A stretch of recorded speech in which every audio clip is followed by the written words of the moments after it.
என்ன பண்ணலாம் அப்படின்னு யோசிக்கும் போது ஹீரோவை பண்ணலாம் நம்ம யாருன்றதை ஓரளவுக்கு நம்மளுக்காக சாட்டிஸ்ஃபேக்ஷன் பண்ணிப்போம் நம்ம அப்படின்ட்டு அந்த குட்டி புலி இயக்குனர் இருக்கார்ல முத்தையா, அவரை கூப்பிட்டு கதை கேட்டு ஒரு ப்ரொடக்ஷன் ஒன்று டீமை ரெடி பண்ணி நானும் அவரும் ட்ராவல் பண்ணிட்டு இருந்தோம். குட்டி புலி வந்து பண்ணலாம் ஃபர்ஸ்ட். ஓகே அப்படி எல்லாமே க்ளோஸாக ரொம்ப இதுவாகிற நேரத்தில் வந்து அந்த ப்ரொடக்ஷன் கம்பெனி வந்து பண்ண முடியாமல் போயிடுச்சு. ஸோ அவர் முத்தையாவும் வெயிட் பண்ணார், ஏதாவது ஒரு நல்ல கம்பெனி வந்தால் சேர்ந்து பண்ணலான்ட்டு. வரல, அவர் வந்து ஒரு பக்கம் போனார். அதுக்கப்புறம் வந்து எதிர்நீச்சல் செந்தில், நான் பெங்களூரில் வந்து ஒரு கன்னட படம் பண்ணிட்டு இருக்கேன். அப்போ வந்து அந்த ஷூட்டிங் ஸ்பாட்டுக்கு வந்து ப்ரொடியூசரோட இன்னொரு ஃப்ரெண்டு வந்திருந்தார். அவர் வந்து சொல்லிட்டு, ஆள் நல்லா இருக்குங்க சார், நீங்கள் நம்ம ஒரு ஹீரோ நடிக்கலாமா சார் நீங்க அப்படின்னாரு. வாங்க சார், நடிக்க மாட்டேன் தான் சார் தேடிட்டு இருக்கேன்ற மாதிரி மனசுல வச்சுட்டு, அப்படியா சார் பண்ணலாமா சார்? கண்டிப்பா பண்ணலாம் சார், நீங்க நல்லா இருக்கீங்க சார் அப்படின்னாரு. என்ன சார் ப்ரொடக்ஷன் தான் சார் கிடைக்க மாட்டேங்குது நம்மளுக்கு அப்படின்னா. சார் என்ன சார் ஆகும், நம்மளுக்கு தமிழ்ல பண்ணணும்னு ஆசை இருக்கு சார் அப்படின்னு சொல்லி அந்த ரேஞ்சில் பேசுற. தமிழ் சினிமானா அவ்வளவு பெருசா பேசுறாரு இவரு. சார் கன்னட சினிமா இங்க எல்லாம் இங்க பார்க்கல தான் சார் எடுக்கிறாங்க, நம்மளுக்கு தமிழ் படம் பண்ணோம் சார் அப்படின்னாரு. அப்படியா சார், ஓகே தாராளமா பண்ணலாம் சார்ட்டு நான் என்ன பண்றேன்னா, வேல்ராஜ் கேமராமேனுக்கு வந்து ஃபோன் பண்றேன். நான் வந்து பரட்டைங்கிற அழகு சுந்தரம் நடிச்சிருந்தேன், அதுல வந்து வேல்ராஜ் தான் கேமராமேன். அவருக்கு ஃபோன் பண்ணி, சார் இங்க வந்து ஒருத்தர் வந்து ப்ரொடியூஸ் பண்ணலாம், என்னை வந்து ஹீரோ வச்சு பண்ணலான்னு ஒருத்தர் சொல்லிட்டு இருக்காரு சார், நான் கன்னட படம் பண்ணிட்டு இருக்கேன், உங்களுக்கு தெரிஞ்ச நல்ல ஏடிஸ் யாராவது இருந்தா சொல்லுங்க சார் அப்படின்னு. அவர் வந்து சொன்னாரு, வெற்றிமாறனோட ஏடி இருக்காருங்க, இந்த மாதிரி வந்து துரைச்செந்தில்னு, நான் அனுப்புறேங்கன்னா. அவர் வந்து வந்தாரு, பெங்களூருக்கு வந்தாரு. வந்துட்டு இந்த ப்ரொடியூசரோட மீட் பண்ணாரு, ப்ரொடியூசர்னு சொல்லப்பட்டவரோட மீட் பண்ணாரு. ஓ ஆமா அப்படிங்களா? ஆமா. அப்போ வந்து எனக்கு வந்து காக்கி சட்டை கதையை சொன்னாரு.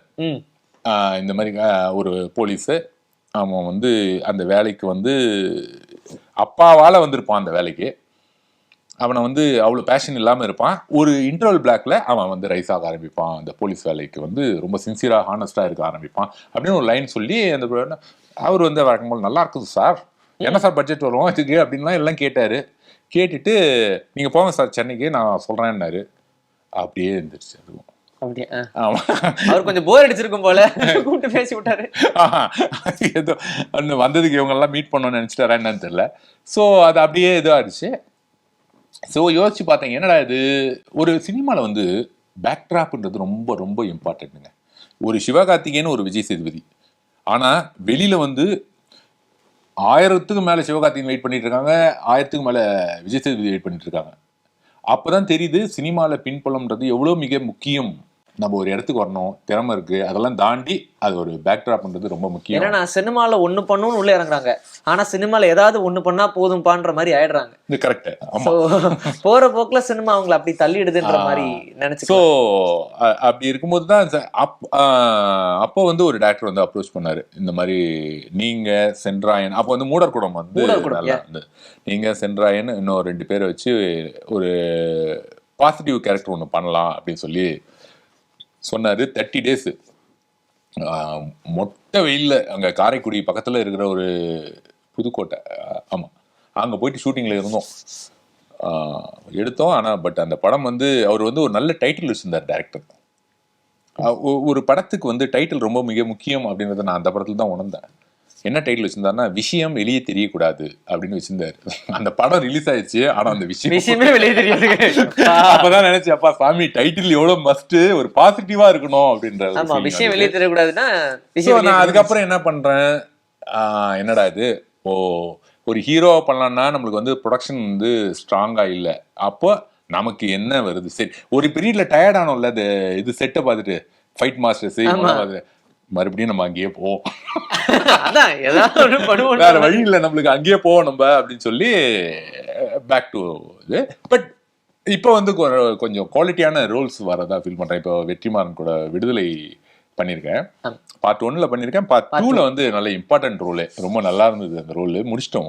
முடிச்சுட்டு டப்பிங்லாம் பேசியாச்சு, பார்க்கும்போது ரொம்ப நல்லா இருந்தது. நம்ம தானே இதுன்னு, வில்லன் தான், பட் ஒரு குவாலிட்டி இருந்தது அதில். அவர் படங்கள் அப்படின்னாலே அப்படிதான் மோல்ட் பண்ணுவாரு எல்லாரையும். ஆரம்பத்துல இருந்து இப்போ வரைக்கும் அப்படிதான்.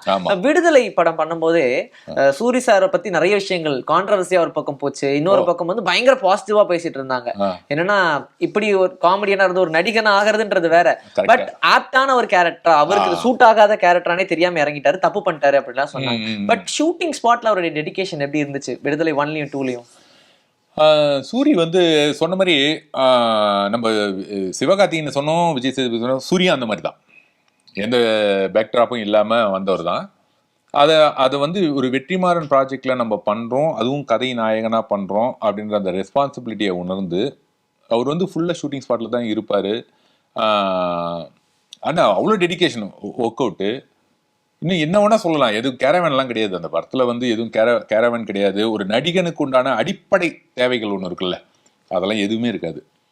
ஒரு காட்டில் தான் ஷூட்டிங்கு, ஃபுல்லாக வந்து அட்டைப்பூச்செல்லாம் நம்ம காலில் ஏற ஆரம்பிக்கும். அந்த மாதிரி ஒரு டென்சிட்டியான காடு. இது வந்து ஒரு காடு மாதிரி அப்படிலாம் கிடையாது, காடே தான் அது. அதுவும் மழை பெஞ்சிச்சுன்னா ஃபுல்லாக அட்டைப்பூச்சி ஏற ஆரம்பிக்கும். எடுத்து அட்டைப்பூச்சை போடுவோம், அங்கங்கே அந்த வீக்கங்கள் இருக்கும். ஒரு ஏடிக்கெலாம் வந்து இங்கே வயிறு ஃபுல்லாக, அவர் ஷூட்டிங் ஸ்பாட்டில் ஏதோ இதுவாகிட்டு இருக்கு, வயிறு ஃபுல்லாக இருந்தது அந்த தழும்புகள்லாம். ஸோ அந்த மாதிரி ஒரு இடத்துலையும் வந்து ஷார்ட்டே இல்லைனா கூட வெயிட் பண்ணிவிட்டு ஷூட்டிங் வந்து எத்தனை நாள் நடந்தாலும் திடீர்னு ஃபோன் பண்ணி கூப்பிடுவாங்க. எனக்கே வந்து இப்போ சார் நாளைக்கு அப்படின்வாங்க, முடிஞ்சதுன்னு சொல்லுவாங்க, நாளைக்குன்னுவாங்க, போவோம். அதே மாதிரி தான் அவரும் நல்ல அர்ப்பணிப்போடு இருந்தார். இந்த மாதிரியான ஒரு பார்த்தேன் நான் சூரிக்கிட்ட. ஸோ விடுதலை 1 படத்தை வந்து ரொம்ப வந்து அழுக வச்சுட்டாங்க இல்லையா? பார்ட் 2 எப்படி இருக்கு? கரெக்டாக கண்டுபிடிச்சிட்டாரா தப்பிச்சு போனவரை? அந்த மாதிரி பிடிச்சி அரெஸ்ட் பண்ணி கொண்டு போறாரு. ஸோ அதுக்கப்புறமா என்ன ஆக போகுதுன்ற கியூரியாசிட்டியோட எல்லாம் இருக்காங்க இல்லையா? இதுலயும் கஷ்டப்படுற மாதிரி எக்கச்சக்கமான சீன் உள்ள திணிச்சிருக்காரா? இப்போ வந்து சேத்தன் வந்து டப்பிங் பேசினாரு அன்னைக்கு. பேசும்போது ஆரியன் வாங்க உள்ளே வாங்க அப்படின்னாரு. உள்ளே போய் உட்காந்துட்டேன். அவர் வந்து அங்கே டப்பிங் பேசிட்டு இங்கே வந்து ஸ்க்ரீனில் பார்த்துட்டு இருக்கேன். ஒரு 1/2 hour படம் பார்த்தேன். ஏன்டா பார்த்தோன்னு ஆயிடுச்சு. ஏன்னா ஐயோ இந்த படத்தை ஆரம்பத்துலேருந்து நம்ம பார்த்துருந்தா எவ்வளோ இன்ட்ரெஸ்டிங்காக இருந்திருக்கும். அவரோட போர்ஷன்ஸ் எல்லாம் பார்க்க அந்த கிளைமேக்ஸ் கிட்ட பார்க்கும்போது ஐயோ என்னடா இதை பார்த்துருமேனு வெளியில் வந்துட்டேன்.